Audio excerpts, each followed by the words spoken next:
اللهم صل وسلم وبارك على سيدنا محمد وعلى آله وأصحابه أجمعين. ازيكم عاملين ايه؟ يا رب تكونوا دايما بخير. احب ارحب بكل المتابعين، ولو اول مرة تشوفوني معاكم رانيا من قناة بيتي ومطبخي سر سعادتي. رجعت لكم بقى النهارده في يوم جديد وفيديو جديد، ويا رب فيديو النهارده يعجبكم. بس قبل ما نبتدي الفيديو، ولا تنسوا الاشتراك في القناة وتفعيل زرار الجرس ولايك وكومنت كده ولو بحرف، عشان نساعد الفيديو على النشر وانه يوصل لكل المتابعين، ده بعد اذن حضراتكم طبعا. النهارده بقى انا هعمل ايه؟ النهارده كان عندي سمك في الفريزر زي ما انتوا شايفين كده، فطلعته بقى فك. السمك ده ب50 جنيه، تخيلوا. انا كنت بجيبه ب30. هو طازه يعني، انا كنت بجيب اكبر من كده كمان، بس هو ده اللي لقيته النهارده. بصوا بقى يا جماعه، النهارده انا كنت لسه جايه من بره، جبت لبن وجبت جبنه قريش في التلاجة، ولحت بقى هنا على البنجر والجزر، وهنا قلت اشوي البدنجان عشان اعمله بابا عندكم معاكم، ولسه هقطع بدنجانه كده اقليها. يلا بقى بينا نكمل ونشوف فطارنا. كل سنة وانتم طيبين يا رب، ويعود الأيام علينا وعليكم بخير يا رب، ويجعلها كلها خير، وربنا يعود علينا الأيام بالخير واليمن والبركات، احنا وانتم امين، اللهم امين. السمك بقى انا كنت جايباه ده النهارده، طلعته من الفريزر فك، ونزلت كنت بجيب لبن كده وبجيب جبنه قريش وحاجات، وجبت بدنجان عشان ما كانش عندي بدنجان بالمره. فاول ما جيت بقى قلت اغلي اللبن زي ما شفتوا كده، وكنت بسلق البنجر والجزر كده على النار. وهنا بقى السمك انا بحب اجيبه طازه، يعني هو كانش كبير قوي بس طازه، يعني انا كنت بجيب اكبر من كده. ده الحجم ده ب50، يعني الحجم ده كنا بنجيبه ب30 زمان بقى، الحجم ده بقى ب50 دلوقتي. في بقى الاكبر شويه ب60. بس انا قلت هشويه بقى، مرضتش اجيب الكبير قوي. انتوا عارفين ان انا حمدي جوزي مسافر وانا ما عنديش حد، بس انا مش عارفه اعمل اكل على قد فرد، يعني بحاول اقلل على قد ما اقدر يعني، بس بعمل اكل والله بيفيد، ما باكلش الاكل اللي انا بعمله كتير ده كله. يعني على حسب ما اتعودت، انا اتعودت اعمل مثلا اجيب كيلو سمك بعمله، ما اعرفش اعمل سمكتين ثلاثه واشيل الباقي، فانا بعمل زي انا متعوده. والله حمدي وحشني جدا، يا رب كل سنه وهو طيب. الايام الجميله دي فكرتني بيه، كان بيبقى معايا دايما في الايام دي. يا ربنا يكون بخير يا رب. والغربه صعبه والله يا جماعه، مش سهله يعني. هنا بقى انا كان عندي بصلتين كده او بصلايه كبيره، يعني انا بحب اعمل في الرز بصله كبيره تكون مفرومه كده ناعمه. وكان عندي كوبايه رز بقى، انا بقى الرز بعمل كوبايه حتى لو حمدي هنا. بس السمك انا عملت الكيلو كله بصراحه، هو بقى كتير يعني. هنا بقى حمرت البصلايه كده بمعلقتين زيت. بحب اشوي السمك في البيت، يعني انا جايبه الشوايه دي من طنطا من عند حمايه وحماتي، عايزه اروح لهم برضو والله قريب كده، عشان خلاص بقى داخلين على العيد كمان وكده. كل سنه وكل طيبه وبخير. هنا بقى انا قلت له قطعت البدنجان وكنت سايباه، حتى رش عليه ملح وسايباه يعني، بقول لكم انا هشطفه وابقى اقليه. وهنا بقى انا حمرت البصلايه دي بتاعت الرز، وكنت غسلت كوبايه الرز زي ما انتم شايفين كده. انا بحب بقى اشوي السمك في البيت، انا مزاج عندي يعني، هوايه عندي. ما بحبش اقف في الشارع استنى بقى بتاع السمك ولا حاجه، لا بحب اعمل كل حاجه في البيت، وتوفير لينا بقى في الايام دي. يعني عندك اي صاجه اي حاجه مش عايزاها زي بتاعتي دي كده، ممكن تشوي عليها في البيت. هنا بقى حطيت الميه على الرز، وحطيت ملح، وحطيت نص معلقه كمون وربع معلقه قرفه. بس ما حطيتش إلا غير هو ده اللي انا بحطه على، وشويه شطه يعني، نص معلقه شطه ونص معلقه كمون وربع معلقه قرفه. واسيب الميه بقى تغلي. هنا اتلسعت من الحله، ما كنتش واخده بالي، وكنت صايمه بقى انا اليوم ده، ليله التلات ايام اللي هو نصف من شعبان. بس الوقت بياخدنا بقى، بيجري بينا، فلازم في رمضان بقى نصحى بدري كده عشان نحضر كل حاجتنا، لان بجد الوقت بيجري بسرعه. هنا كنت غاسله الرز والميه غلت، ومولعه بس البوتاجاز كله شبه ان هو والع يعني. هنا على الرز، هنا على السمك، وهنا مولعه على الزيت عشان البدنجان. وسبت بقى الميه تغلي هنا بتاعت الرز، وهنا الزيت كان بتاع البدنجان خلاص بقى كان سخن يعني. وهو انا مشغله الشفاط طبعا، انا عندي شفاط يعني، فمشغلاه عشان الدخانه. وهنا بقى رحت منشفه البدنجان كده من الميه بعد ما شطفته من الملح، وبقليه كده قدامكم زي ما انتم شايفين. والله المغرب بيقدم بسرعه ومحسيتش بالوقت بجد، يعني الوقت خدني، لان الواحد مش متعود يعني بس لازم نعود نفسنا بقى ان احنا نصحى بدري في رمضان، عشان الوقت ما يجريش بينا يعني. انا عشان نزلت اليوم ده، فنزلت جبت لبن وجبنه وجبت البدنجان، فالوقت خدني يعني. في الشارع اتمشيت شويه كده لحد ما جبت الحاجه هنا من عندي من الشارع، وطلعت بقى قلت اعمل الاكل. فالوقت بجد بيجري بسرعه، اليوم مفهوش.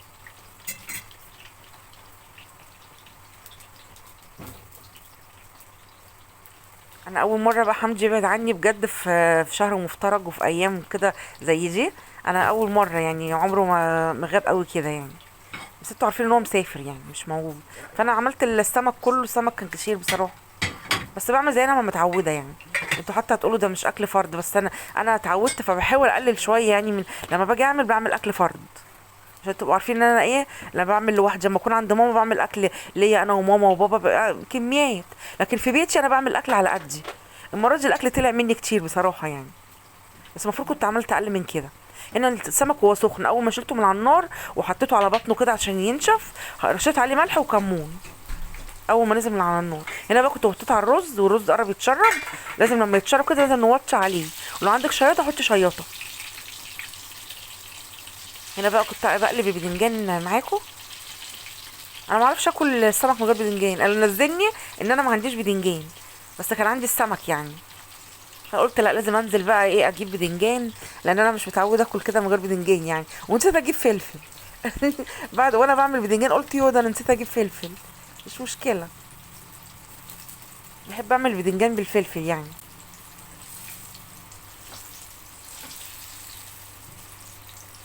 فهنا البدنجان ما تحرقوش قوي عشان ما يمررش ويبقى شكله اسود كده كمان وغامق. لا، بحب اطلعه فاتح شويه يعني. ما بحبش اغمقه. هو تكونوا لسه بتتفرجوا وما حطيتوش اللايك. انا بفكركم يا جماعه، مجانا اللايك. اللايك والاشتراك مجانا.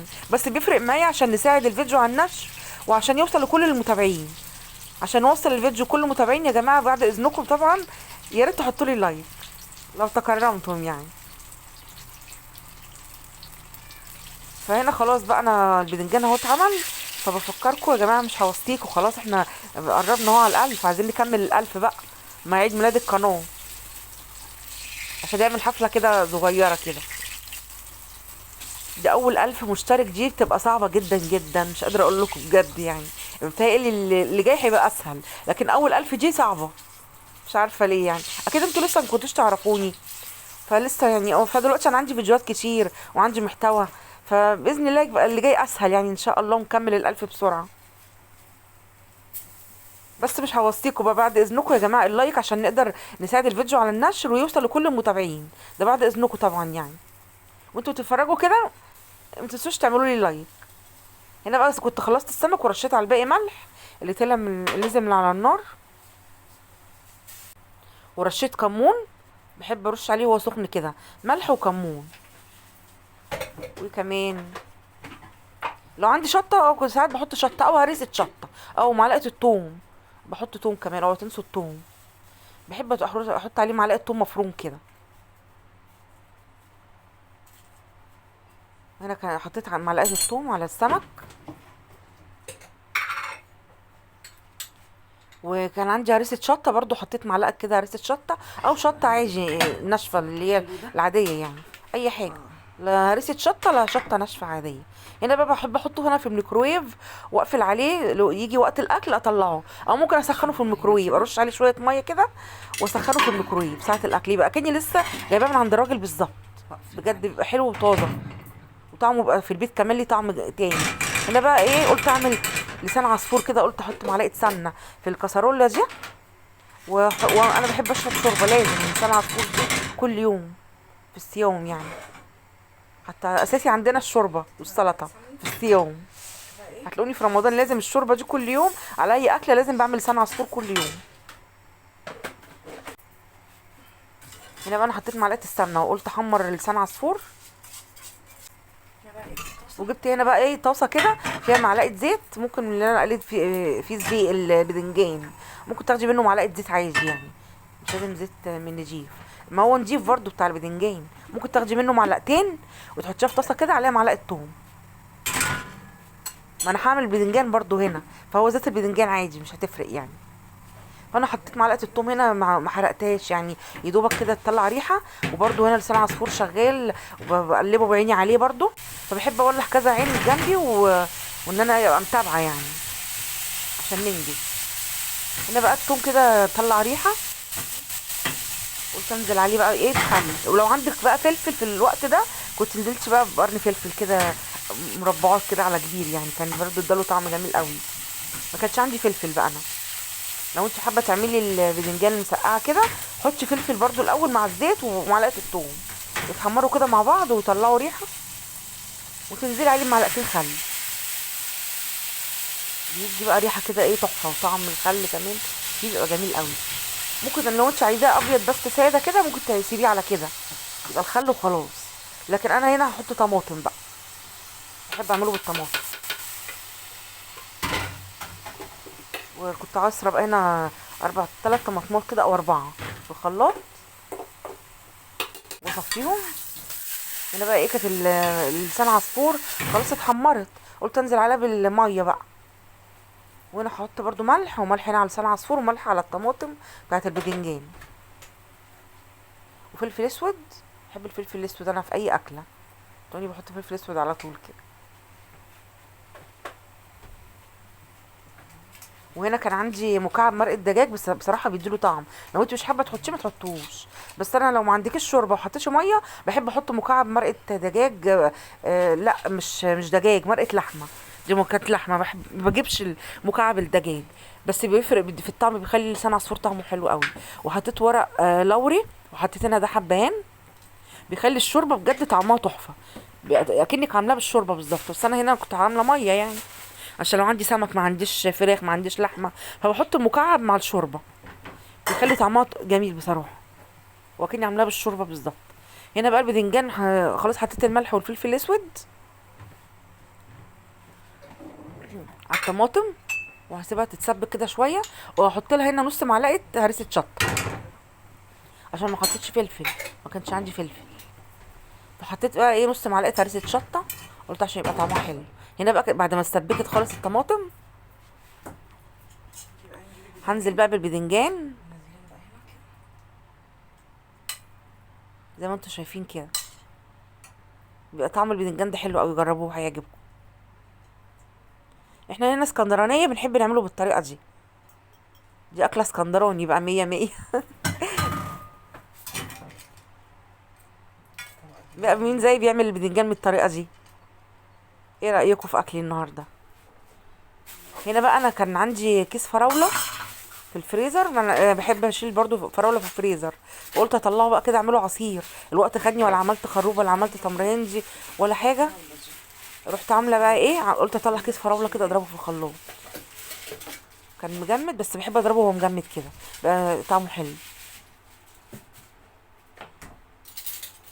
برضو في وقت لسه عندكم في فراوله في السوق، لو حابين تشيلوا فراوله شيلوا خلاص، يعني بتنفع بصراحه في وقت الضيقه زي كده، ما عندكيش عصير ولا حاجه وما فيش حد يجيب لك حاجه من تحت، طلعي من الفريزر واعملي.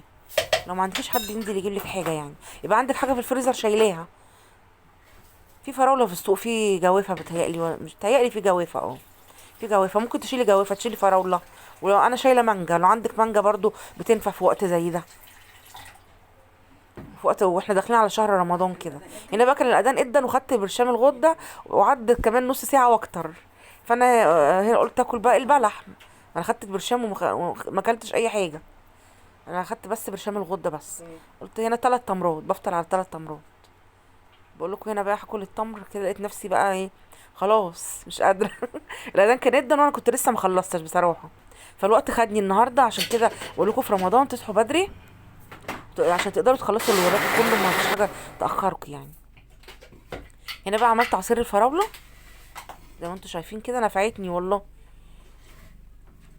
ما كنتش عامله عصير ولا في حد يجيب لي حاجه من تحت، طلعت وافتكرت ان انا عندي فراوله، نفعتني.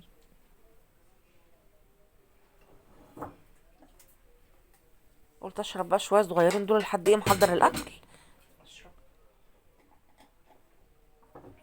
انا بقول لكم تعالوا على السفره بقى ايه نحضر الاكل اللي يخلص. الباذنجان بقى هنا كنت حطيت عليه معلقه توم وطحينه وملح وفلفل وكمون وشطه، بس مش عارفه الحته وانا بحط عليها الطحينه راحت فين. الجزء ده بتهيألي مش متصور ولا راح مني مش عارفه. حطيت طحينه وزيت وخل وملح وفلفل وشطه وكمون، وضربتهم في الخلاط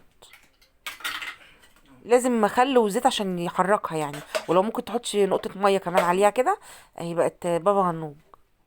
يبقى زيت وخل وملح وفلفل وشطة وكمون والطحينة، وما تنسوا معلقة طحينة. شويت الباذنجان اهو عملته طلع جميل قوي. خلاص حضرت بقى الفطار، وده الاكل النهارده. يا رب اكل النهارده يكون عجبكم. عملت العصير اهو، عصير الفراوله، ودي سلطه البابا غنوج. وعملت هنا بقى السلطه دي عشان الوقت ما يضيعش وقتكم، كابوتشو وبنجر وجزر مسلوق، وحطيت عليها ملح كده وخل وزيت. وده الرز اللي انا كنت عاملاه معاكم، والباذنجان، ودي السمك برضو ده السمك اللي انا شويته معاكم. وعملت شوربه لسان عصفور. ده اكلي النهارده بقى، يا رب يكون اكلي عجبكم. وبكده اكون وصلت معاكم لنهايه الفيديو. رايحه بقى افطر عشان الاذان ادن خلاص، وانا اكلت التمر قدامكم اهو ولسه ما فطرتش. بس انا مش هاكل السمك ده كله يعني، انا هاكل على قد ما اقدر. ولو اتبقى حاجه مش هرميها، هاكلها بكره عشان حرام يعني، احنا بنوفر. دلوقتي بقى اقول لكم باي باي، مع السلامه. اتفضلوا افطروا معايا، وانتظروني في فيديو جديد ان شاء الله. باي باي، مع السلامه.